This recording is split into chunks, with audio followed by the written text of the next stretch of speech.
سب تعریف اللہ ہی کو ہے جس نے اپنے محبوب بندے محمد صلی اللہ علیہ وآلہ وسلم پر یہ کتاب نازل کی اور اس میں کسی طرح کی کجی اور پیچیدگی نہ رکھی،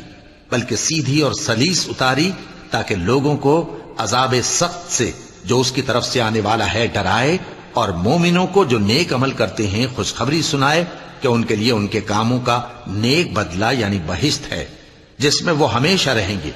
اور ان لوگوں کو بھی ڈرائے جو کہتے ہیں کہ اللہ نے کسی کو بیٹا بنا لیا ہے۔